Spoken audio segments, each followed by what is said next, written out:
fine with us. Okay. I thought they might be.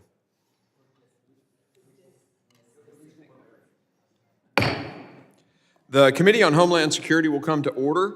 Without objection, the chair may declare the committee in recess at any point. Per House Resolution 5, each standing committee is required to hold a hearing at which it receives testimony from members, delegates, and the resident commissioner on proposed legislation within its jurisdiction. Today, we're fulfilling that requirement and look forward to hearing from members who wish to appear before the Committee on Homeland Security. I'm very proud of the work this committee has accomplished this year to date. We have held over 40 hearings ranging from threats in the Middle East to cyber workforce challenges to the crisis at the southwest border. We have also moved significant legislation through the committee and even through the House. I appreciate the hard work of majority and minority members as well as the staff from both the majority and minority who have all worked to make this year an incredible success, and I look forward to having a productive 2024. With that, I'd like to yield to the ranking member. No. Other members of the committee are reminded that opening statements may be submitted for the record. I am pleased to have several members appear before the committee today. We will proceed with panels of 3. Witnesses are asked to keep their statements to 5 minutes, and if committee members have questions, we will adhere to the committee's 5-minute rule. I'm pleased to welcome our first panel. From the great state of Oklahoma, we have Mr. Kevin Hern and Ms. Stephanie Bice. And Mr. Hern, or Congressman Hern, you're recognized. Thank you, Mr. Chairman. Thank you for the opportunity to speak in front of this committee today. I was the first member of Congress to call for Secretary Mayorkas to resign in February of 2022. In October of that same year, I escalated my demands and called for the impeachment of Secretary Alejandra Mayorkas. Secretary Mayorkas' tenure has been one willful destruction to the United States, beyond the point of incompetence. On February 2nd, 2021, Secretary Mayorkas swore an oath to, quote, well and faithfully discharge the duties of the office on which I'm about to enter, end quote.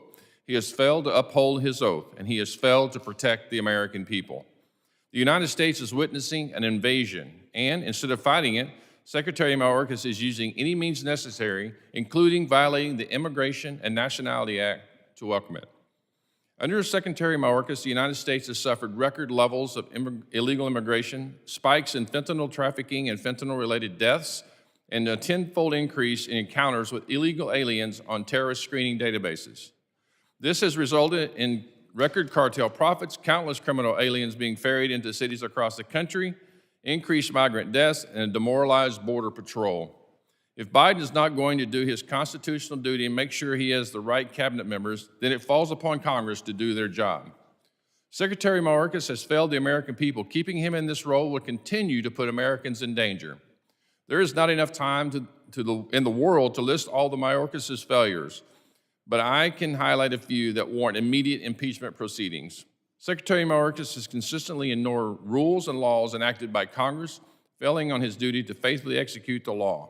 Some of these include using a mass parole policy which violates the Administrative Procedure Act to release record amounts of illegal aliens into the country, abusing the parole system to release hundreds of thousands of illegal aliens into the country, violating the Immigration and Nationalities Act's limit on humanitarian parole, refusing to re-implement Remain in Mexico after a federal district court decision ordered him to, restricting which migrants ICE officials are able to detain and deport, quietly changing the detention policy from a, quote, release only if there is a compelling reason, end quote, to, quote, release unless there is a compelling reason not to, end quote. A change we only now know about because a federal district court in Florida caught it. In addition to ignoring orders from the legislative and judicial branches, Secretary Mayorkas repeatedly lies to Congress and the American people. He has testified to this committee under oath that the border is secure and that he has operational control of the southwest border. Absolutely no one believes that. Biden hasn't seen the real border crisis, but I have several times. And thanks to the leadership of Governor Abbott, cities across the nation are getting a small taste of what our border communities have been going through these last 3 years. Even the mayor of New York City has had to admit that there is a crisis at our southern border. If this is what security and operational control looks like to Secretary Mayorkas, then it's no wonder he hasn't fixed the Democrats' border disaster. While impeachment is an extraordinary measure, it is absolutely necessary when faced with a cabinet secretary who willfully acts in subversion of the confines of congressional authority and the letter of the law. Mayorkas has shown deliberate negligence in his failure to enforce existing immigration laws, negligence that can be traced all the way back to the White House because the Biden-Harris administration has no intention of securing our border. Mayorkas will face no consequences from his boss because these failures are intentional and at the specific request of President and Vice President of the United States. Joe Biden and Kamala Harris will never fire Secretary Mayorkas because he is performing exactly as instructed. Therefore, impeachment is the only path forward to secure our border and protect our citizens. The House of Representatives should thoughtfully pursue impeachment proceedings against Secretary Mayorkas as his actions meet the constitutional standard of high crimes and misdemeanors. Again, I thank you, Chairman Green, for letting me come and speak in front of your committee today. The gentleman yields. I now recognize the gentlelady from Oklahoma, Ms. Bice, for 5 minutes of testimony. Thank you, Mr. Chairman. Ranking Member Thompson, I thank you for the opportunity to speak on this very important matter that is impacting every state in the country. Since President Biden took office and under the watch of Secretary Mayorkas, over 8.2 million illegal immigrants have crossed the southern border into the United States. This is almost the equivalent of the entire population of the state of Virginia, the 12th most populous state in the Union, and is double the population of the state of Oklahoma. Of the 8.2 million who have crossed the border, 1.7 are gotaways. These numbers alone speak for themselves that the United States does not have operational control of our border, allowing for drugs and criminals to pour into the country, including my home state. As this committee has pointed out, our country is facing a fentanyl epidemic, killing tens of thousands of Americans each year. In September, the Oklahoma City Police apprehended a man who was transporting 2,100 pills laced with fentanyl in his car. It is important to highlight that just 2 milligrams of fentanyl can be lethal. Back in August, my home state Governor Kevin Stitt said the fentanyl-related deaths in Oklahoma have increased by nearly 500% over the past few years. And according to the Oklahoma State Department of Health, fentanyl is the leading substance involved in drug overdoses in Oklahoma. 3 major interstate highways intersect in my district, and 2 of my constituent counties, Oklahoma and Canadian, have been designated as high-intensity drug trafficking areas by the Office of National Drug Control Policy. In fact, Canadian County was just added this summer. And while more funding could and should go to address this matter, the best way to alleviate the high rate of drug trafficking within the interior of the country is to reduce the supply of illicit drugs coming across our borders. In fiscal year 23, nearly 27,000 pounds of fentanyl was seized at the U.S. southern border, nearly double what was seized the year before.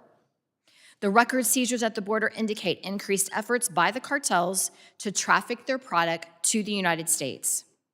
One can only imagine how much fentanyl is making it across our porous border that is not being seized.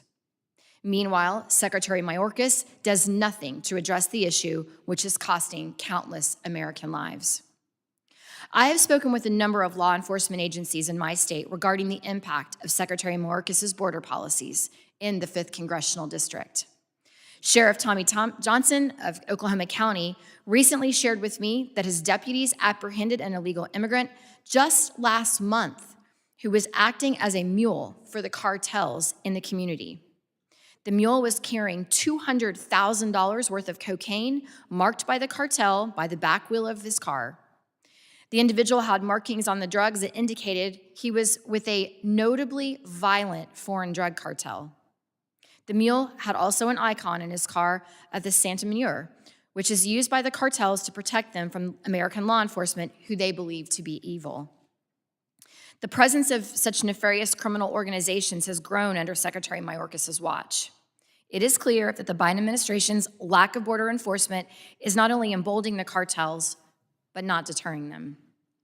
In order to better protect Americans from this administration's reckless inaction at the southern border, I have introduced two pieces of legislation, Kate's Law and the Safe Border Act. I, alongside Senator Cruz, introduced Kate's Law to amend federal law to impose a mandatory minimum sentence of 5 years for any person who has multiple convictions or a conviction for aggravated felony who enters the country illegally. This bill is named after Kate Steinle, a 32-year-old woman who was tragically shot and killed by an illegal alien who had several felony convictions and had been deported 5 times. I also introduced the Safe Border Act, which directs FEMA to establish a temporary program to assist those living in direct proximity to the southern border, to strengthen the physical security of the property they own, and to provide modest compensation for landowners who experience loss or damage. I'm also appreciative of this committee's work to protect Americans by putting major portions of H.R. 2, which would implement common sense, practical, and time-tested measures to secure our border.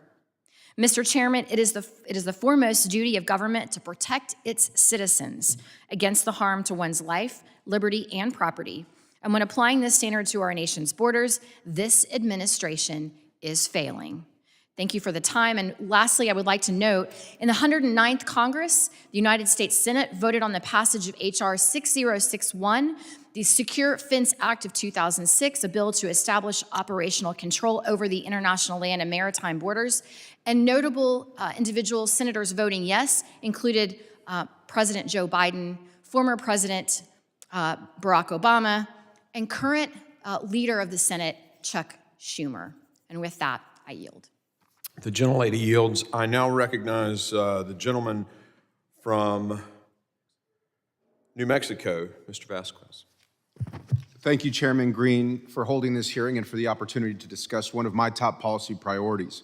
I was born and raised in the borderlands, and I'm extremely proud to represent New Mexico's 2nd Congressional District, which spans 180 miles of the border between Mexico and New Mexico.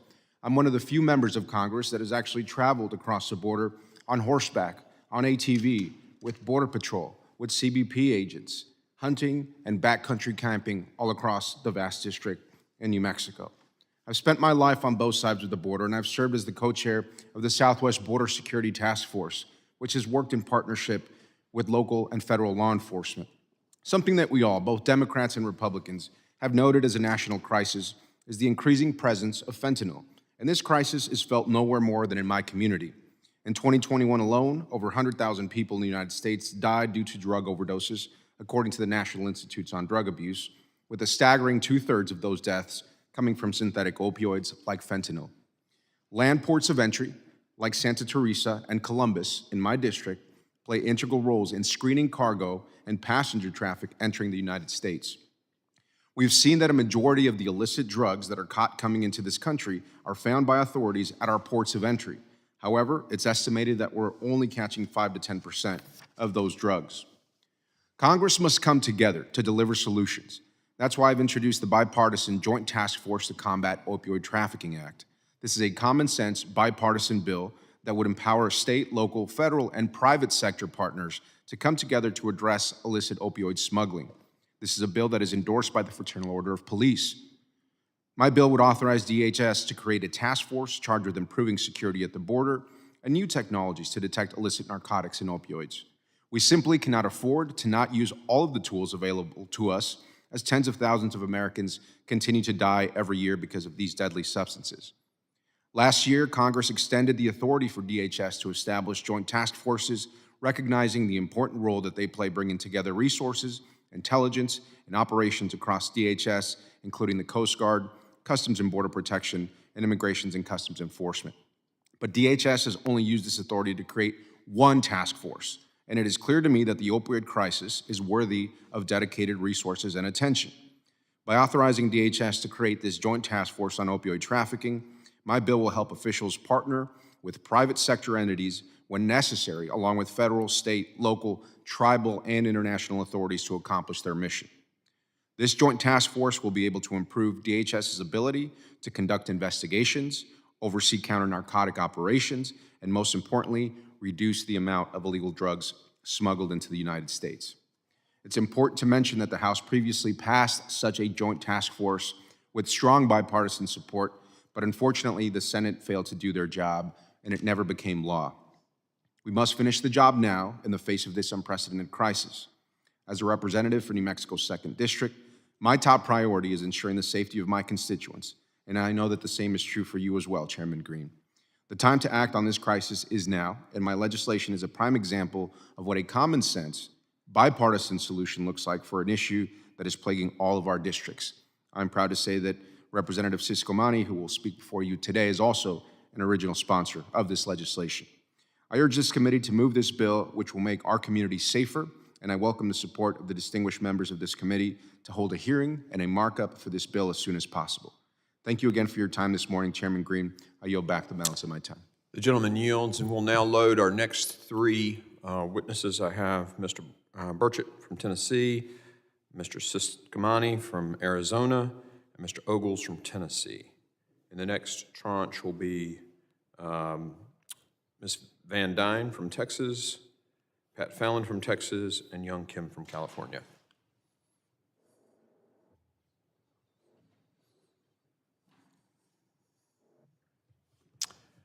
I now recognize my colleague from Tennessee, Mr. Tim Burchett, for 5 minutes of testimony. Thank you, Mr. Chairman. Thank you for the opportunity to be here. It's the first time for this committee. I will note that your selection of refreshments backstage was very lackluster, and note that for the record. We'll put an order in for some crystals. Thank you, brother. I appreciate that. You know my heart.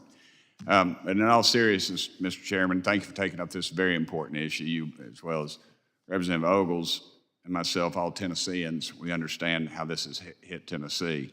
Illegal immigration takes a huge toll on small towns and cities all over the country, and not just the ones on the southern border. When I was mayor of Knox County in Tennessee, I saw this firsthand. Law enforcement certainly feels the effects of illegal immigration, but it's not only the only industry that is impacted, it has a cost on everyone in the community, like the folks in our education system. I remember I visited one grade school in Knoxville that had students from 20 different language backgrounds, 20 different. Each of them was required to have someone in there to help them along. And lots of small communities struggle to get the funding for English as a second language teachers to accommodate all these incredible language barriers. And it's not the kids' fault, and it's not the teachers' fault, it's the government's fault. The federal government doesn't see the costs, but they are significant. Illegal immigration also takes a toll on our housing and public transportation system. Public services and funding are drained, and no one sees this beyond the local level. We also cannot overlook the crime that comes with massive surges of illegal immigrants. In 2019, an illegal alien swerved into oncoming traffic and killed my constituent, Pierce Corcoran. His mom and daddy are dear friends of mine, and it's still to this day, this thing just haunts me. The illegal alien had been in the United States for 14 years. It had made no attempt to become a legal citizen. And we are doing a major disservice to this country by not protecting our small communities from the increased risk of deadly crime that is posed by illegal immigration. There are two major things we need to do to address this problem. The first thing we need to do is enhance our border security, obviously. They told President Trump he couldn't have $4 billion because it was going to break us, and we spend $4 billion just about on anything up here, it seems. We cannot allow large groups to overwhelm the southern border and force their way in. We need to hire more Border Patrol agents, not just to process illegal immigrants, but to prevent them from entering. And we need physical structures in place that are difficult to structures in place that are also difficult to patrol. We need to be able to run background checks on everyone entering the United States to make sure they are coming in for the right reasons. We also need to deport those with criminal backgrounds so no more folks end up like my buddy's young son, Pierce Corcoran, a 22-year-old who was killed by someone who shouldn't have been here in the first place. The second thing we need to do is to encourage private investment in the countries that these illegal immigrants are fleeing in the first place. Studies show an average salary of $7,000 would be enough for a person to stay and live in Guatemala. Why are we not encouraging investment in places like this if it could stem the tide of illegal immigrants? They're actually, I've been told by members of their government that they don't have enough working age men to satisfy the needs of their factories there right now. Well, we need to take these steps to protect our border and demagnetize it so illegal immigrants don't want to come here in the first place. It's time we take some real action so Americans can stop paying the high price of this surging illegal immigration problem. Thank you, Mr. Chairman. I appreciate your leadership on this, and it's good to see a Tennessean in a chairman's role. You've done a great job. Thank you, brother. Thank you. Appreciate your kind words. And we now recognize the gentleman from Arizona, Mr. Ciscomani, for 5 minutes of testimony. Thank you, Chairman Green, and the members of the House Homeland Security Committee for allowing me to come before you today and testify. I am proud to represent Arizona's 6th Congressional District, which includes a portion of the southwest border and is one of only 6 congressional districts in the country to share a border with Mexico. My district is part of the Border Patrol's Tucson sector, which is currently seeing an overwhelming number of migrants. This administration and Secretary Mayorkas in particular, they are failing us. They are failing our local communities by shutting down the Lukeville Port of Entry, an essential transit point for countless individuals on both sides of the border for trade, tourism, and other reasons as well. They're failing our Border Patrol agents and CBP officers by neglecting to enforce the laws on the books and turning them into babysitters and processors. And they're failing both Arizonans and Americans across the country by allowing mass migration with little to no consequences, and by not properly vetting the individuals they are dispersing throughout the country. Under this administration, every state is now a border state. Every state is being forced to deal with the consequences of a border that is becoming little more than a line on a map. Last Friday, I urged the Biden administration to deploy the Arizona National Guard in order to prevent situations like what we're seeing in the state right now, sir. In the Tucson sector alone, CBP has encountered over 2,800 crossings in one day last week. We have seen well over 100,000 migrants in less than 60 days, and we have led the entire border with apprehension numbers from last 4 months. According to CBP, this is fueled by smugglers peddling disinformation to prey on vulnerable individuals and encourage migration, end quote. We have seen videos of migrants led by the cartels cutting through the border wall and shuffled across. We are seeing thousands of migrants a day. This type of surge is no longer unprecedented. For communities in my district, it has become the norm, and our agents are overwhelmed, undermanned, and unsupported. This type of surge is no longer tolerable. 17 CBP personnel committed suicide in 2022, the highest total in 13 years. CBP reported another 8 suicides in 2020 and 11 in 2021. Tragically, 3 Border Patrol agents took their lives within 3 weeks of each other in November of 2022. We must be doing more to support our agents and officers. Moreover, our local communities become forced to bear the brunt of this problem, and the closure of the Lukeville is a graphic illustration of this. This relatively small port is vital for the unincorporated community of Ajo, Arizona, and shutting it will impact ports, and it has been impacting ports in Ogles and San Luis, Arizona. This is a federal problem and deserves a federal solution.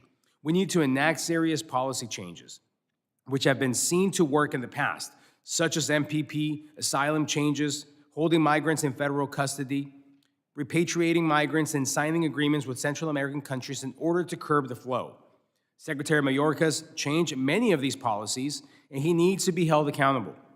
One bipartisan policy change I am here to advocate for is my bill, H.R. 5590, the Border Enforcement, Security, and Trade, or BEST, Facilitation Act of 2023.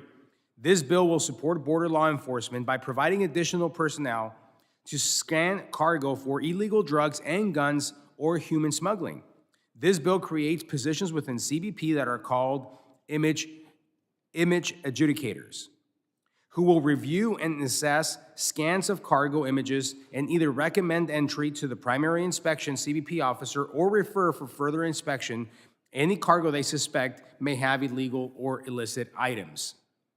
About every 5 minutes, an American dies from a drug overdose or poisoning. And CDC data also show fentanyl is the leading cause of drug-associated deaths across all age groups. Successfully inspecting cargo at our ports of entry helps stop dangerous drugs like fentanyl from coming into the U.S., and positions like an image adjudicator would allow our CBP officers to do their job of inspection, while others look at the images. Thank you again for allowing me to come before you today. I look forward to your questions and hope you can all join me in supporting this much-needed legislation. Thank you, sir, and I yield back. The gentleman yields. I now recognize my colleague from Tennessee, Mr. Ogles, for 5 minutes of testimony. Thank you, Mr. Chairman.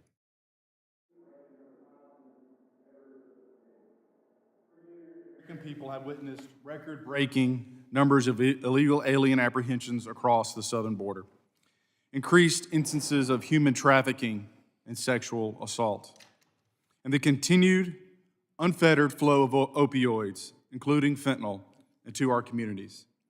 Very few, if any, individuals working in the Biden administration have faced any meaningful sanction or punishment for their role in undermining the sovereignty of America. There were 341,000 apprehensions at the U.S. land borders in September, setting an all-time record, Mr. Chairman. 309,000 apprehensions were calculated in October, marking the second highest total. Between 16.8 million and 29 million illegals currently reside in the United States today, and more foreign nationals are incentivized to similarly break our laws. Non-public data from the Department of Homeland Security indicates that the department has released at least 2.15 million illegal aliens into the United States between January 2021 through March 2023. Over 99% of these illegal aliens, 99.7%, have effectively been protected against removal. While this administration continues to subsidize lawbreakers, our fellow citizens are forced to bear the consequences. This administration's indifference to the very real suffering of the American people has continued and compounding effects. My constituents inform me daily of the impact of Joe Biden's open border agenda on their families and communities. An estimated 162,000 illegal aliens now live in my home state of Tennessee, as do their 56,000 U.S.-born children. Illegal aliens add about 50,000 students to local schools and cost taxpaying citizens of my state an average of $4,456 per illegal alien. Education costs stand at approximately $571 million. Costs related to police, legal, and corrections concerns absorbed to an added $175.6 million. In total, illegal aliens cost volunteer state taxpayers, my home state, our home state, $97.3 million, almost $1 billion in 2023, Mr. Chairman. This is to say nothing of the heart-wrenching human cost of these policies. Overdose deaths in Tennessee have increased by 200% over the last 5 years, driven in part by nearly doubling of fentanyl seizures at the southern border from FY22 to FY 2023. 14,100 pounds to be specific versus 26,700 pounds, sir. In my own district, authorities were finally able to apprehend an illegal alien male charged with drugging and raping 10 boys from the ages of 9 to 17 earlier this year. Like my colleague from Knoxville, Tim Burchett, I also was county executive. I saw firsthand the crimes committed by illegals. I attended the deaths of children who overdosed because of fentanyl from our southern border. This has to stop. Even while Tennesseans are asked to carry out the financial and human cost of illegal immigration, the Biden administration continues to leave no stone unturned in undermining my state's ability to respond to the crisis. Just last week, the Department of Justice imposed a $700,000 fine on trucking companies in Chattanooga for thoroughly vetting non-citizens and ensuring that any non-citizens were in the United States illegally. Mr. Chairman, we have a company in our home state trying to follow the law, and they were punished. Mr. Chairman, I would encourage the committee to take up the impeachment of President Joe Biden, to have the hearings, to get the facts, to hear the testimony, and to find out if this president compromised our country, if this president compromised the safety and the well-being of our citizens, and to find out if this president is guilty and should be impeached. Mr. Chairman, I thank you for your time. It's an honor to be here, and I yield back. The gentleman yields, and we now have members here. Do you have any questions, Mr. Higgins? I have a comment, Mr. Chairman, if I may. Certainly. I thank the gentleman for appearing before us today. And regarding your final questions about our inaugurated president, I would say the answer is yes, yes, and yes. Yes, sir. I concur. The gentleman yields. That completes this panel. We'll load our next set of panels. And our next group is Congresswoman Van Duyne from Texas, Congresswoman Young Kim from California, and Mr. Pat Fallon of Texas.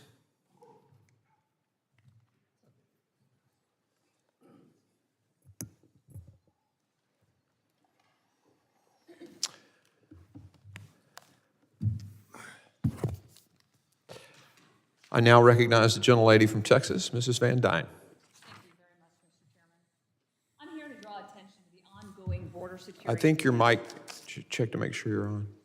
Thank you very much, Mr. Chairman. I'm here to draw attention to the ongoing border security disaster caused by the deliberate acts of the Biden administration and by the worst, most dishonest leadership at the Department of Homeland Security in our history.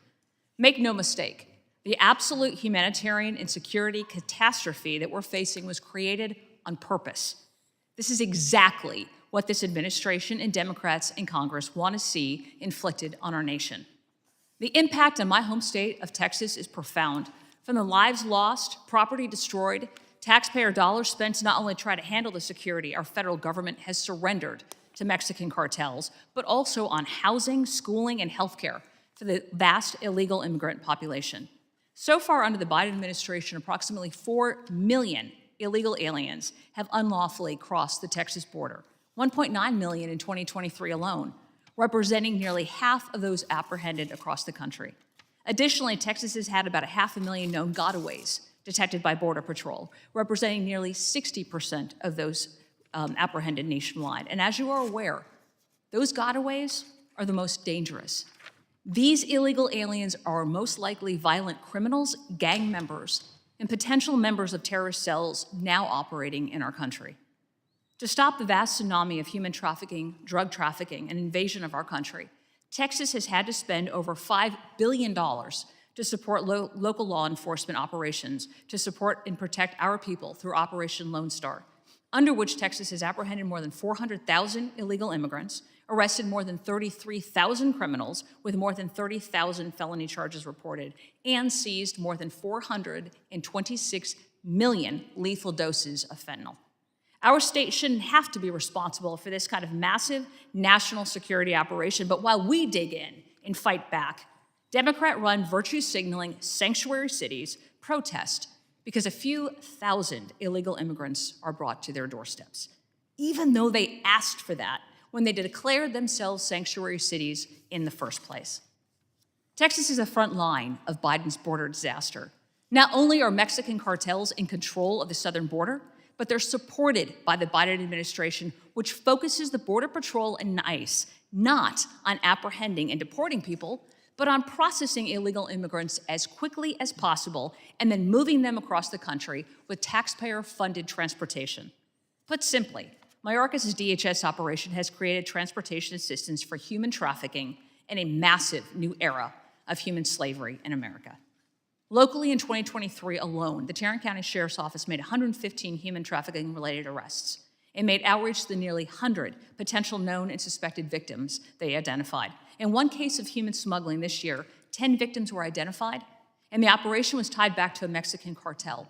The victims were so fearful of the traffickers that our sheriff's office could not determine whether they were not only forced into labor, but also brought into the country for sex trafficking.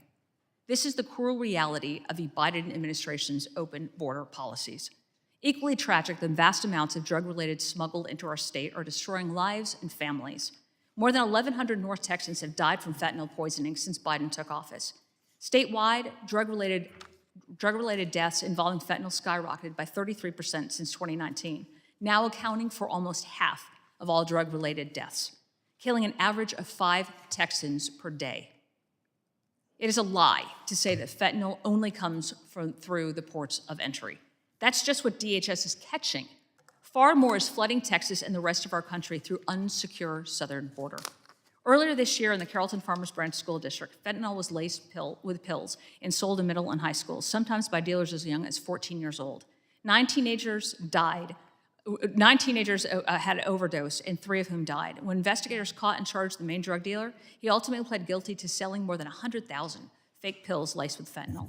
Young children with a lifetime in front of them are now cut down every day because this administration does not seem to care how high the body count goes as long as they keep the border open. I've spoken to too many mothers in North Texas who have lost children to fentanyl. The grief and pain they bear is soul-crushing, especially since these deaths could have been prevented by simply enforcing the laws that we already had on the books before this administration put American lives at risk. I want to commend the efforts made by Chairman Green and this committee in investigating Mayorkas's dereliction of duty and role in perpetuating the crisis at our southern border. The investigations have shown decisively that Secretary Mayorkas has failed to execute the duties of his office. He has violated the trust of the American people by deceiving them and Congress. Worse, he has actively prevented the enforcement of our nation's laws in the name of political expediency at the cost of American lives. I urge Chairman Green and my colleagues at the committee to continue in your efforts to hold Secretary Mayorkas accountable through impeachment from his office, and I yield back.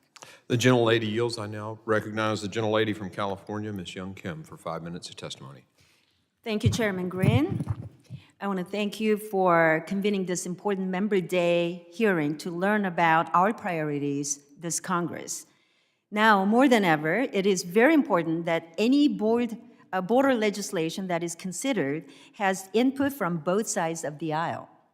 Our southern border continues to be an urgent national security, humanitarian, and public health crisis.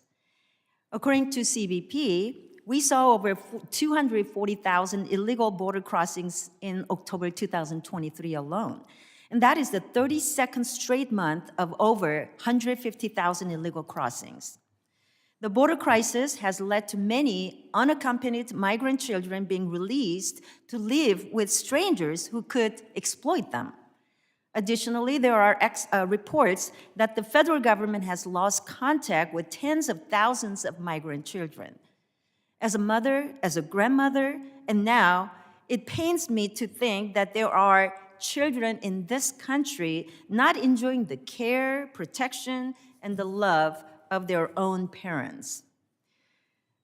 Distinguished members of this committee, I represent California's 40th Congressional District, which lies on the east portion of Orange County. It's close to the borders of San Diego Imperial Counties.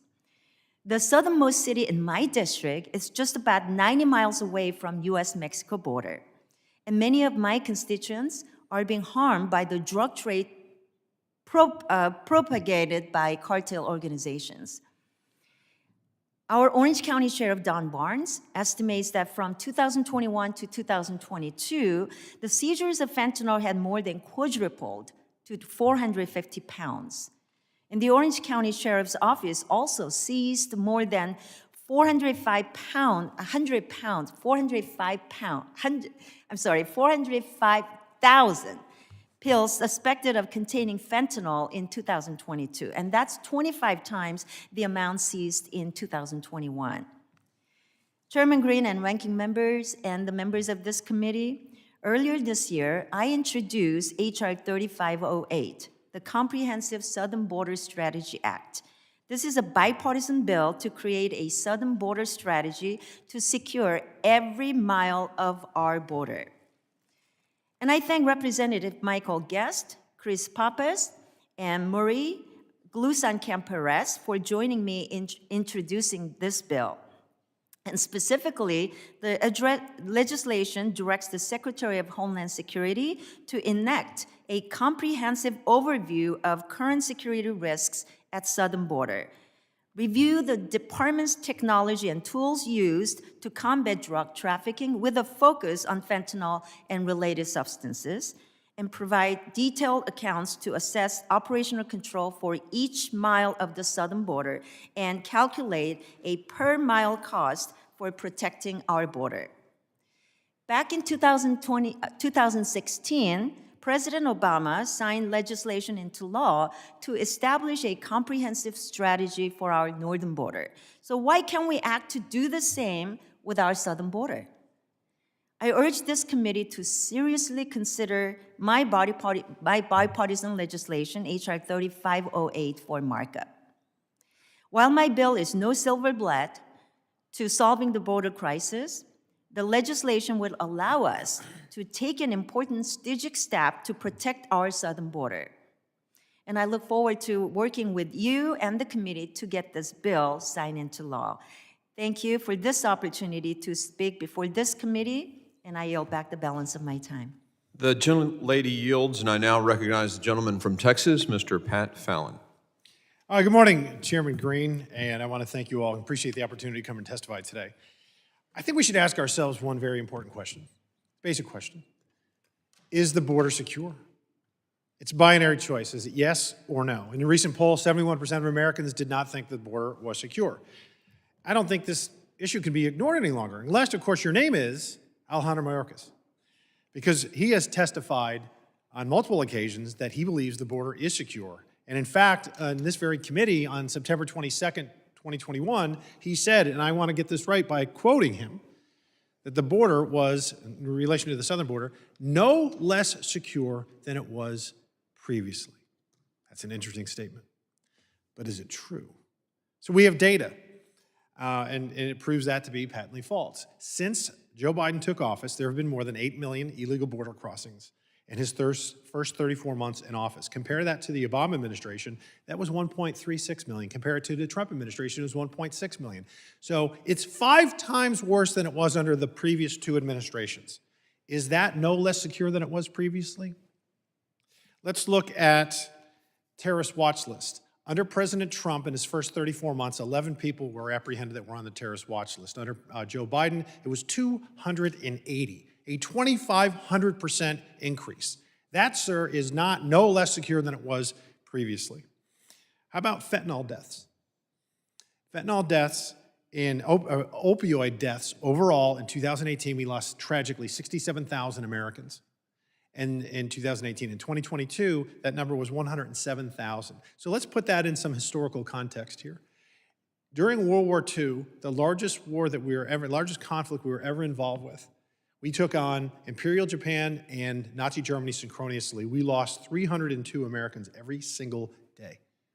We are losing 293 Americans every single day to opioid overdoses. This is asymmetrical warfare being waged by the communist Chinese government. Most of the opioid deaths are from fentanyl.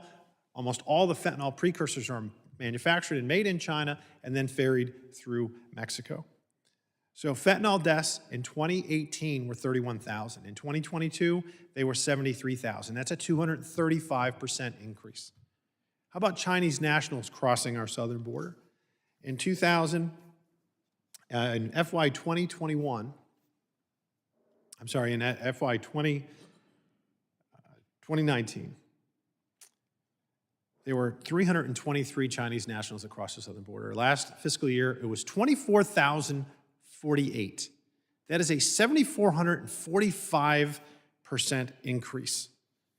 So I can tell you in review what this is not.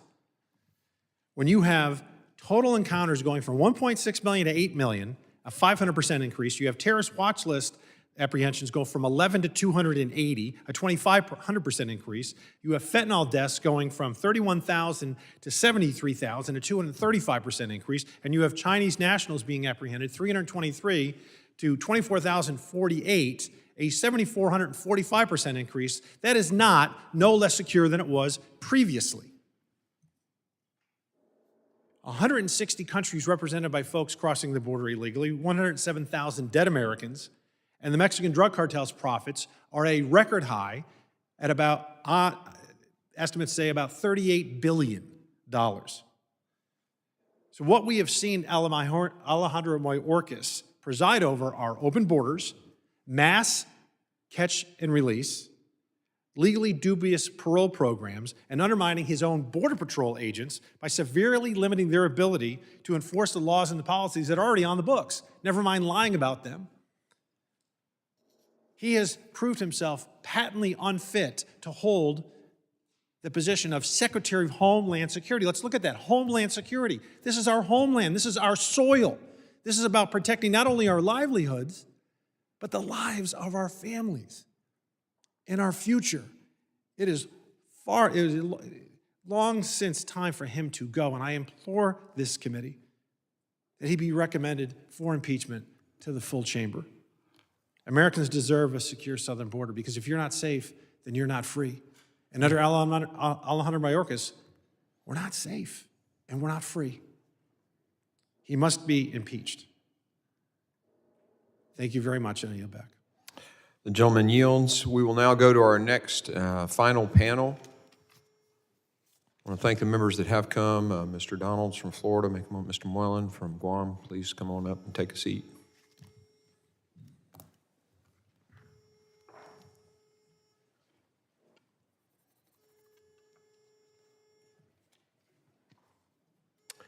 I now recognize the gentleman from Florida, Mr. Byron Donalds, for 5 minutes of testimony. Thank you, Chairman. I appreciate the opportunity and members of the committee as well. Oh, sorry about that. Thank you, Mr. Chairman, for the ability to come and testify, members of the committee who are here in attendance. To get to the point, the purpose of being here is to discuss the border crisis and to make sure that the committee is aware of 3 relevant legislative initiatives that are coming from my office. The first is the Reform Immigration Through Biometrics Act. This is actually a piece of legislation that Mr. Higgins from Louisiana is a co-sponsor of. The second is the CPB Act, and the third is the Safeguard Americans from Intrusive Federal Data Collection Act. I represent Florida's 19th Congressional District, which covers Lee County and Collier County in Southwest Florida. The out-of-control border is impacting my district the same way it's impacting every district throughout these United States. In 2021, the top 2 destination states for apprehended migrants awaiting their parole hearing were Texas and Florida. Let me stress that again, Texas and Florida. When a migrant is released into our country, very rarely do they actually go for the subsequent immigration hearing. In 2019, over $2 billion in Florida alone was spent to provide illegal aliens with Medicaid, emergency health care, and schooling. Additionally, last year, the Florida legislature allocated $12 million for illegal alien relocation because our state was being burdened by these issues. And it's obviously been widely reported that our governor actually moved some of these migrants to Martha's Vineyard and the rest. But the point is clear. Florida was being burdened by migrants coming into our country through all these various programs. I want to get right to the policies that we were discussing here. The first is the Reform Immigration Through Biometrics Act. As a member of the Oversight and Accountability Committee, it's important to ensure that agencies are following their statutory directive. In 2004, the 9/11 Commission directed DHS to implement a comprehensive biometric entry-exit system.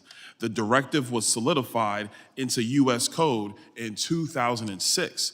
To date, DHS has fully implemented a biometric entry system for foreign nationals, but not a comprehensive biometric exit system. The exit system still does not exist. This is unacceptable. What my bill would do is provide much-needed oversight for the implementation of this statutory directive to ultimately determine why DHS hasn't fulfilled their directive almost 2 decades later. A couple of key points. CPB has partially deployed a biometric entry-exit system at select airports and seaports and all pedestrian lanes at both borders. But a comprehensive biometric entry system is worthless without the exit system, as DHS must rely on estimates to determine whether individuals have overstayed their visas. Mr. Chairman, that's just not going to work. You're not going to have a sound process for managing visas in our country if we know when people come in, but we never know when they leave. And that's just a prudent thing to do for our country. The second bill is called the CPB Act. Its title is Fully Corralling Aliens with Biometrics and Penalties Act.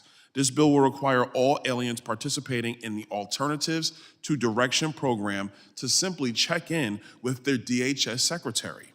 If an alien fails to meet the obligation of checking in with the Department of Homeland Security, they are subject to immediate deportation. Why is this important? If you are coming in to our country, but you're not checking in with a relevant agent at the Department of Homeland Security, then there are serious questions about what you're doing in our country. This is a very simple thing. A couple of statistics. Currently, in the Alternatives to Detention program, there are 190,000 participants. In 2019, there were 101,000 participants. In 2015, there was 26,000 participants. There's been a 283% increase for use of this program. And so what this bill simply wants to do is ensure that people are checking in. The bill ensures that aliens are participating with the ATZ program, they maintain contact with DHS agents, and they are aware of what's happening with the current process of their immigration hearings. It provides much needed oversight. I think this is a key piece of legislation that we need to have move forward to help secure our nation. The last bill is very different from the other two. This is to safeguard Americans from intrusive federal data collection. Now, I'm a CLEAR member. A lot of members of Congress use CLEAR. A lot of citizens use CLEAR.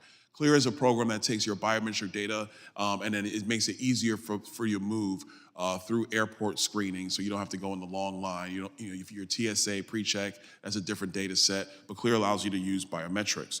This bill will prohibit the Department of Homeland Security from collecting biometric data on American citizens after a trial period in connected with one of these programs. Biometrics would definitely assist with combating illegal immigration and visa overstays, but biometric information collected against American citizens on a temporary basis should not be allowed, and it should not be retained by the federal government. In short, Mr. Chairman, I want to thank you for having this opportunity for members to come and provide different pieces of legislation that they feel will help this committee and help Congress do our job and secure this nation. And the last thing I will add, Joe Biden needs to secure the border. Mr. Chairman, enough is enough. He can do it tomorrow. He could do it today. I'll help him write the executive order myself. And with that, I yield back. The gentleman yields. I now recognize the gentleman from Guam, Mr. Moylan, for his 5 minutes of testimony. Mr. Chairman and my fellow colleagues, thank you for holding this hearing and your extensive efforts on issues important to this committee. Any day when I can share with you my district's priorities is a good one. And given the numerous issues that my island is experiencing that fall under the committee's jurisdiction, today is all that much more important. The security of Guam is directly correlated to the homeland and national security of our great nation. Often, discourse surrounding homeland security pertains to our southern border. Migrants flooding in by the thousands, and lack or, frankly, non-existent border policy and threats to our homeland. These concerns are not unique to the mainland. The island of Guam sits in the middle of the Pacific, in close proximity to our allies in the region, such as South Korea, Japan, and the Philippines. However, our strategic location also positions us to be the front door to the United States when in conflict with China. If harnessed correctly, Guam could be America's greatest asset in deterring Chinese aggression before it reaches the shores of our country. But without adequate attention and proportional response to threats to Guam, our shared interests will fester into shared complications. Currently, Guam faces numerous threats, such as illegal migration and severe underfunding, leading to concerning lack of resources. Much of this stems from fundamental misunderstanding of the substance and severity of these issues. The common denominator to Guam homeland insecurity is China. Illegal migration is not unique to our northern and southern borders. In Guam, every coastline is a potential point of entry for illegal migrants to step foot onto the island without documentation or alerting relevant authorities. Given the presence of Anderson Air Force Base and many other military installations critical to our nation's defense, it is essential we do not allow free movement of migrants from the very nation we spend so much of our time here talking about. I have been made aware of episodes where security forces at Anderson Air Force Base have apprehended foreign nationals attempting to illegally access the base, including by use of small boats, making landing on the northern coastline of Guam under the cover of night. Finally, annual Homeland Security grants are determined by the SHSP risk profile formula, which focuses on potential for a terrorist attack in each jurisdiction. Now, while Guam is not a high-value target for traditional terror groups, its chief concern is state-sanctioned gray zone warfare, such as the high-publicized hacks of critical infrastructure by the CCP. The current $1 million annually that our local DHS office receives is nowhere near adequate to counter the state-level threats that our local government faces daily. My colleagues, without your support and the joint effort of the committee, China inches closer to our shores by the day. Their aggression becomes increasingly brazen, and frankly, it is un-American to passively watch our sovereignty and our national security hang by a thread. Protecting Guam's interest is protecting America's interest. I urge you to recognize the pressing nature of these issues and join me in retaking an offensive position in this matter. I thank you for the chance to come and speak before the committee today. Thank you, Mr. Chairman. I yield back. I want to thank the member from Guam for his testimony. Really appreciate that. It was actually enlightening to me about the intrusion into the base. Thank you for that. I'd love to have you send some link or something to me if you could on that. That would be very helpful. I think my staff would appreciate that. Do you have any questions, Mr. Jacobs? Thank you. Have a great rest of your day. Thanks for your testimony.